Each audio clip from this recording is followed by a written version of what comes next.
Day before yesterday I took delivery of a piece of camera equipment. Now every now and again I like to have my little rant about a piece of equipment that doesn't work very well. Normally it's camping equipment or outdoor equipment or something attached to an off-road vehicle. In this particular case it's camera equipment, and it's the beloved GoPro. And 2 months ago I was in Oman and I had exactly the same problem as I had yesterday with my GoPro. So I'm actively looking for an alternative. So here was my little rant. I won't repeat it, I'll just play back what I recorded 2 months ago. My name is Andrew St. Pierre White. I'm an adventure travel filmmaker. Been doing this for over 20 years. When the GoPro came out, I first got my hands on it in 2010, and I was in Angola. And it was a revelation to have this amazing little camera producing amazing shots underwater and mounted on the vehicles, and it was just fantastic. And I even did shave cam and bottle cam, and it was a thrill.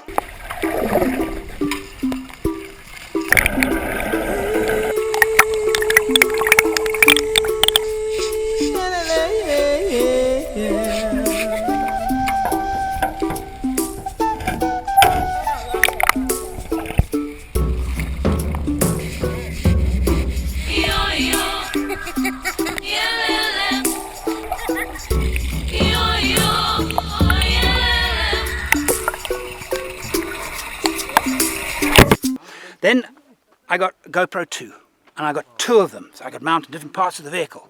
It was fantastic. I had dust with this coming through the sun, and all these amazing places I visited. It was an integral part of my camera equipment. Then I bought GoPro 3, probably 2012-ish, maybe 13. GoPro 3. Total disappointment. Picture quality okay, a little bit better than the 2 I thought, but I bought it because of the software controllability with my iPhone or my iPad. And it just didn't work. It just didn't work. It would work and then it would stop working. So you couldn't rely on it. So eventually I throw my hands up in the air and say, oh, forget about that. I'll just turn it on and turn it off. Because the promise of the remote controllability with an iPhone was unreliable. Very recently, about a year ago, bought GoPro 4. I'm sorry, it's not delivering. In HD, the quality is good. In 4K, the quality is outstanding. I love the quality in 4K. But I can't go medium or close in 4K. I can only go wide, which is okay, not too serious. But the HD quality, not great.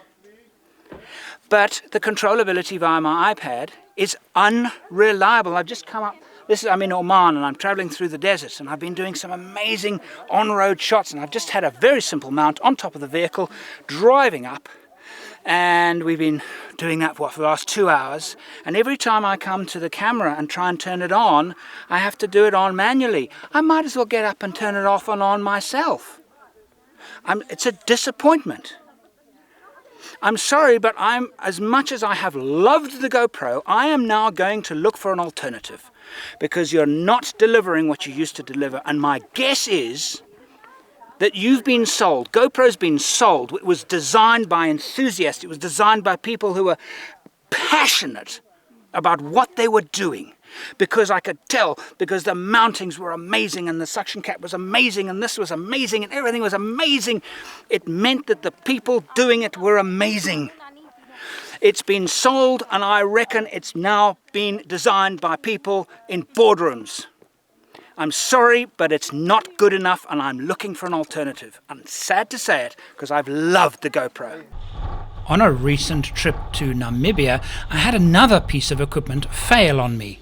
However, this occurrence was in a way responsible for the introduction of another piece of equipment that may just be the answer.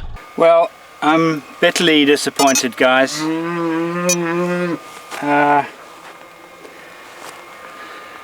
I wanted to fly the drone, and it won't fly. My biggest regret, though, When I chose the Typhoon H, I was tossing up between Phantom 4, Typhoon H, and I've been looking at the two models. And I bought this. It's made by the same people, DJI, that make the Phantom 4. And it is a small gimbal camera. And it is fantastic.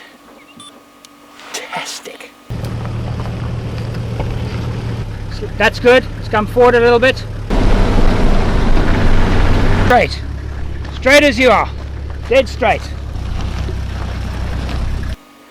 It has opened up a whole new window. It's just basically a gimbal camera on a little stick. It's the same gimbal as they put underneath the Phantom 4, and comes with a little microphone.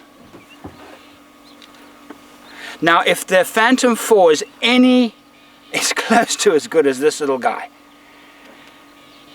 then I made a big mistake, because this little guy has performed brilliantly, and this has been a total disappointment. The Osmo is not nearly as robust as the GoPro, and nor is it waterproof, so it doesn't go all the way to replacing the GoPro, but it certainly goes a long way. All right, our last morning in Hartmann Valley. What does the Osmo do particularly well? Firstly, selfies. Nothing I've ever used is this good. Picture quality, better than the GoPro, no question about it. Connectability with my iPhone or iPad is almost instant every time I turn it on. Battery life is a bit short, but then GoPro 4's battery life is really poor. Unlike the GoPro 4, it doesn't eat up battery life when it's turned off. The GoPro, you have to take out the battery, otherwise you leave it for a few days and the battery runs flat. That's not acceptable, guys. It's just not acceptable. Now look at how stable the Osmo is. This vehicle is driving over rocks. It's like carrying a great big slider wherever you go. You can do absolutely beautiful tracking shots. Now that is something I can use. Look at this, for example. This is handheld, no tripod. Improvements I would make to the Osmo is that the battery should be rechargeable via USB. At this moment, it's not. I think that's an improvement that could easily be made.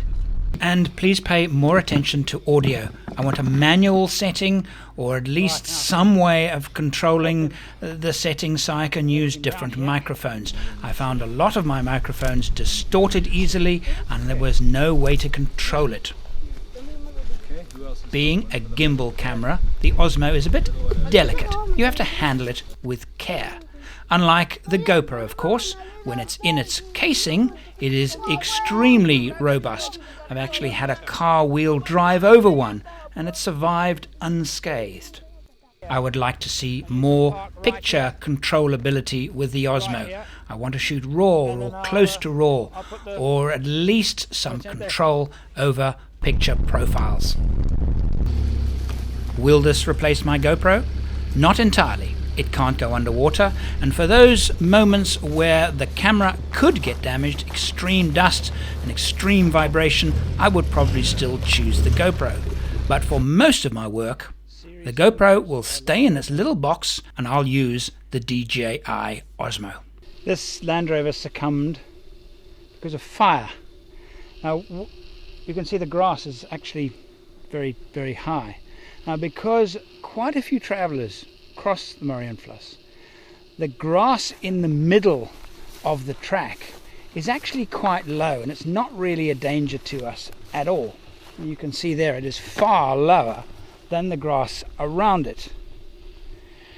But now if that grass was tall and was hitting our radiator, firstly the grass seeds would get into the radiator and cause overheating, and worse, the grass could actually catch around the exhaust pipe and the car catch alight. And that is exactly what happened with this particular vehicle. It was burnt.